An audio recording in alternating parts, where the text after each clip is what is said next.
perseguição, o martírio, o sofrimento que esses cristãos estavam passando, aquilo também era obra de Deus, irmãos, certo? Deus, ele tem suas formas de agir.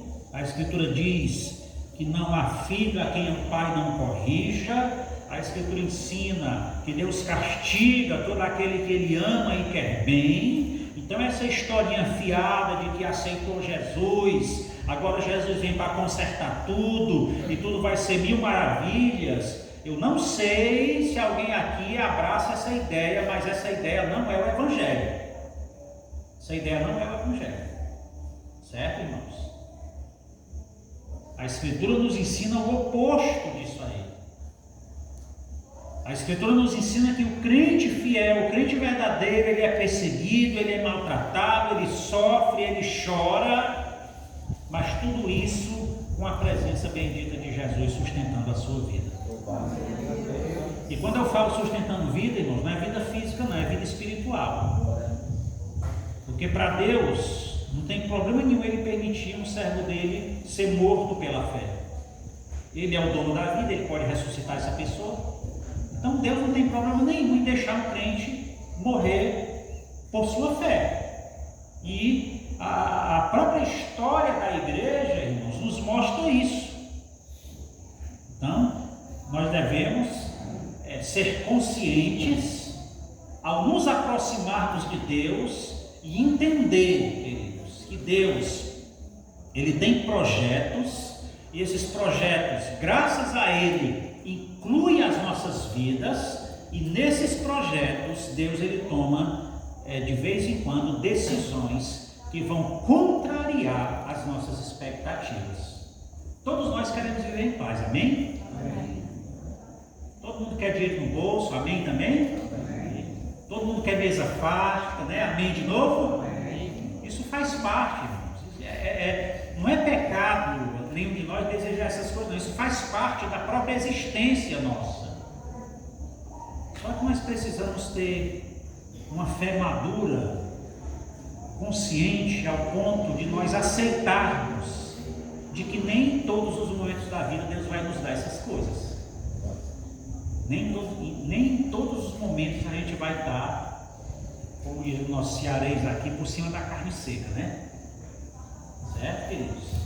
Então, nós precisamos de maturidade e conhecimento bíblico consciente para entender essas questões. Esse cavalo vermelho, ele é liberado no exato momento em que Jesus volta ao céu, depois de ter cumprido a sua obra aqui na terra, depois de ter ressuscitado. Quando ele retorna ao céu, ele é coroado lá no céu, como o capítulo 4 e o capítulo 5 desse mesmo livro do Apocalipse vão nos informar, e a partir desse momento o Senhor começa a liberar esses cavalos juntamente com os seus cavaleiros, e desde então tem pouco mais de 2000 anos que esse cavalo vermelho está rodeando a terra, agindo na face da terra, e a ação desse cavaleiro ela vai se intensificando à medida que o tempo vai avançando, porque quando ficar bem próximo mesmo da volta de Jesus, a terra vai estar no caos generalizado, certo? É essa a verdade que a palavra de Deus nos ensina.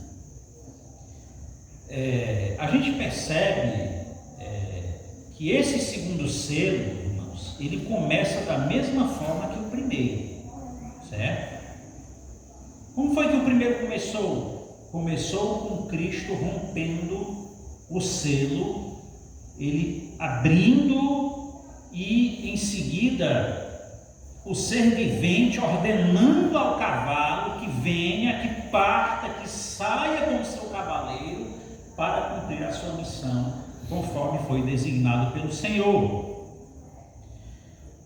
Isso nos mostra o quanto é evidente no texto o controle divino sobre esses cavaleiros, e que a soberania de Deus, mais uma vez, ela aparece aqui como tema predominante nesse texto sagrado, certo, irmãos? Nenhum desses cavalos Nenhum desses cavaleiros ele sai por conta própria. Nenhum deles sai a hora que quer. Eles aguardaram o momento exato até que o cordeiro, né, aquele que foi morto, mas reviveu, aquele que venceu por toda a eternidade, no momento em que ele tornou-se o único digno de abrir esses selos, foi então que deu-se início à história, à execução do serviço, do trabalho desses cavalos que estão a serviço do Senhor. Eles são do mal, mas eles estão a serviço de Deus. Eles não estão a serviço de Satanás. Eles são produto da maldade do diabo, mas é Deus quem controla a história da humanidade do começo ao fim. Tudo aquilo que acontece só acontece porque Deus, ele dá o seu aval, ele dá a sua permissão. Certo, irmãos?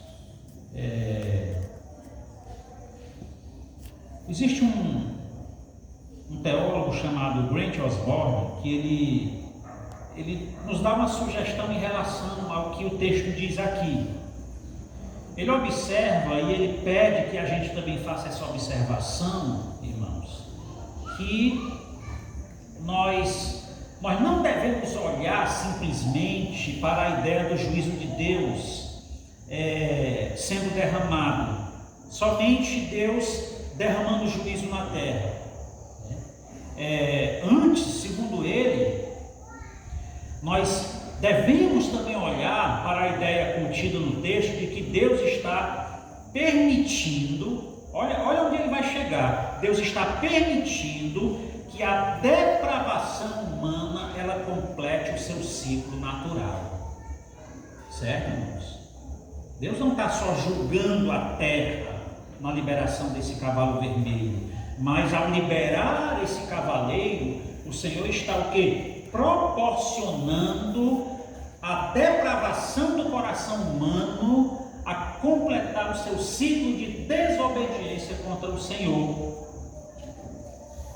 Ele identifica uma clara progressão no paralelismo e no movimento de um ser vivente para o outro, e os detalhes correspondem à progressão, né?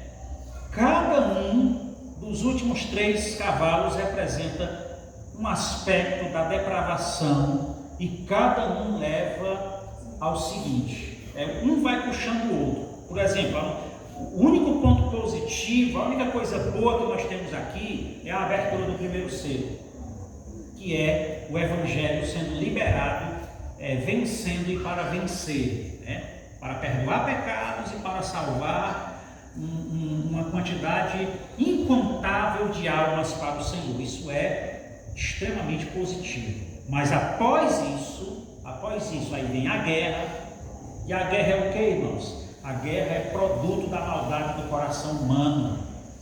A guerra não é produto de Deus, apesar do Senhor estar liberando esse cavalo, mas a guerra não é a vontade do Senhor, a guerra não é produto de Deus, a guerra ela é produto da maldade do coração pecaminoso dos homens. Então, ao liberar esse cavalo com seu cavaleiro, o Senhor está dando a possibilidade que o coração corrupto do homem quer para se corromper cada vez mais.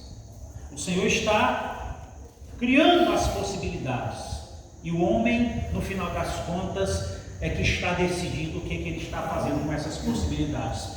Por isso que lá no final, Deus tem toda a autoridade de julgar e lançar no inferno. Porque mesmo ele sendo soberano, mas o homem promove a guerra porque ele quer. Isso é produto do coração mau do homem caído, isso não é produto nem vontade de Deus. Certo, queridos? E consecutivamente, o que é que a guerra vai fazer? Ela vai trazer o terceiro cavalo, que é o cavalo preto, que representa a fome. Toda guerra traz fome. E de forma natural, depois da guerra, depois da fome, vem o quê? Vem a morte, porque a fome mata. Então, a depravação do coração do homem produz a guerra, Essa mesma depravação desse coração maligno produz a fome, porque em vez dos homens estarem gastando dinheiro em mantimentos e alimentar aqueles mais necessitados, eles gastam milhões de dólares na fabricação de um único míssil para tirar vidas. Então tira-se a possibilidade de alimentar para produzir aquilo que vai matar. E aí a fome se instala. E depois da fome vem a morte. Então, Osborne, ele pede que a gente olhe, irmãos, para esse detalhe que, no meu ponto de vista, é um detalhe muito bem aceito na forma como o texto se apresenta para nós. Sabe aquela passagem da Escritura que diz assim: quem é santo, santifique-se mais, e quem é sujo, suje-se mais ainda. Não é assim que a Escritura diz? Então, quem fez sua escolha que prossiga com ela.